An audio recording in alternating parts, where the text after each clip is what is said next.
Good morning friends, स्वागत आहे तुमचं आजच्या प्री मार्केट रिपोर्टमध्ये. तर मग चला सुरुवात करूयात आजच्या प्री मार्केट रिपोर्टला आणि जाणून घेऊयात की आज आपल्या स्टॉक मार्केटमध्ये काय होऊ शकतं ते. त्याआधी तुम्ही जर चॅनलवरती नवीन असाल तर चॅनलला सबस्क्राईब करायला बिलकुल विसरू नका आणि डिस्क्रिप्शनमध्ये लिंक आहे त्यावरती क्लिक करून आपले डीमॅट अकाउंट देखील ओपन करायला विसरू नका. तर मग चला सुरुवात करूयात आजच्या या भागाला. मित्रांनो, 3 दिवसांच्या लाँग विकेंडनंतर आज मार्केट पुन्हा ओपन होतं आहे.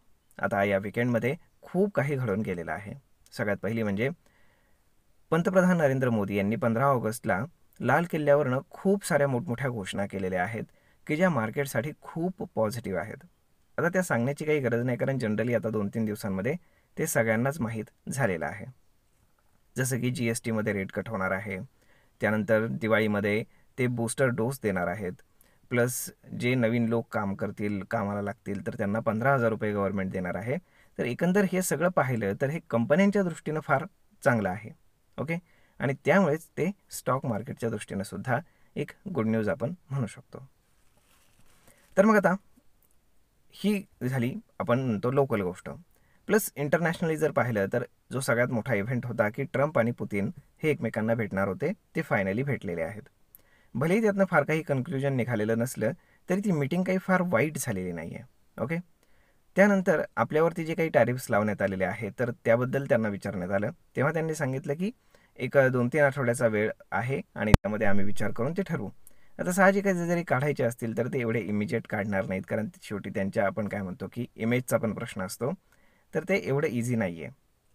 परंतु ह्या गोष्टीमध्ये मात्र आपण काय म्हणू शकतो की रशियावरतीचे सँक्शन्स आहेत तर ते जर हळूहळू कमी करण्यात आले, ओके, तर त्याचा फायदा हा पूर्ण जगाला होणार आहे. कारण रशिया एक नवीन पार्टनर म्हणून सगळ्यांमध्ये येईल. ओके, आणि तिथेही इन्व्हेस्टमेंट करायला चान्स मिळेल आणि त्यांचं ऑइल गॅस वगैरे ते आपण काय म्हणतो एक्सचेंज व्हायला फार सोपं जाईल आणि याचा फायदा पूर्ण जगाला होईल आणि तो अल्टिमेटली इंडियन इकॉनॉमीला सुद्धा होणार आहे.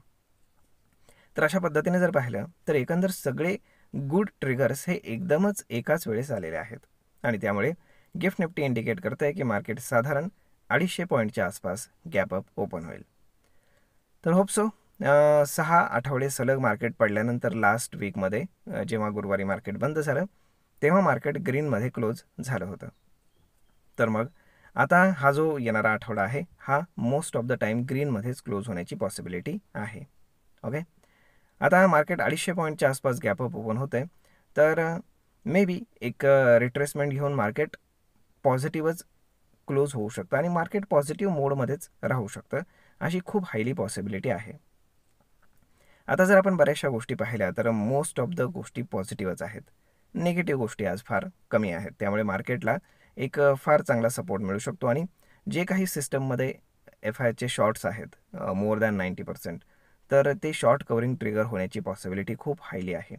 ओके, कारण साहजिकच आहे जर 200-250 point market gap up open होत असेल तर त्यानंतर काही जे मार्जिन कॉल्स आहेत तर ते ट्रिगर व्हायला सुरुवात होईल आणि अजून जर समजा मार्केट 25,000 क्रॉस करून वरच्या बाजूला जर ट्रेड करू लागलं तर त्यानंतर खूप सारे शॉर्ट्स आहेत मार्केटमध्ये, तर ते कव्हर व्हायला ऑटोमॅटिकली सुरुवात होईल आणि त्यामुळे मार्केट अजून वरती जाण्याची पॉसिबिलिटी आहे.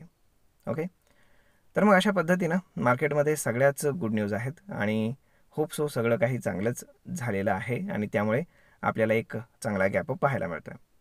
भलेही ज्यांना गुरुवारी काही परचेस करण्याची संधी मिळालेली नसेल, कारण फार मोठी अनसर्टन्टी होती.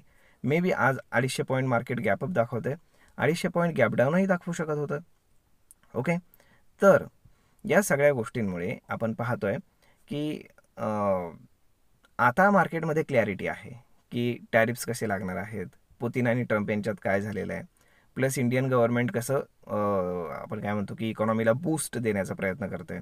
या सगळ्या गोष्टी जर आपण पाहिल्या तर अगेन सगळ्याच गोष्टी पॉझिटिव्ह असल्यामुळे मार्केटमध्ये निगेटिव्हिटी राहण्याची पॉसिबिलिटी फार कमी झालेली आहे.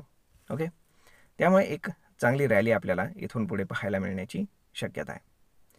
तर मग पाहूयात की काय करते पूर्ण दिवसभरामध्ये. परंतु ज्यांनी गुरुवारी ज्यांना बाईंग करण्याचा चान्स मिळालेला नाही त्यांना आज मार्केटमध्ये फर्स्ट रिट्रेसमेंटमध्ये नक्कीच बाईंग करण्याचा चान्स मिळू शकतो आणि त्या पद्धतीने आपण तयार राहायला हवं. होप सो सगळे काही व्यवस्थित व्हावं. तर मग मित्रांनो, हा व्हिडिओ, ही माहिती तुम्हाला ट्रेड आणि इन्व्हेस्टमेंट करण्यासाठी नक्कीच उपयोगी पडत असेल. जर हा व्हिडिओ तुम्हाला आवडला असेल तर आपल्या जवळच्या मित्रमंडळींसोबत देखील हा व्हिडिओ तुम्ही शेअर करायला विसरू नका. धन्यवाद.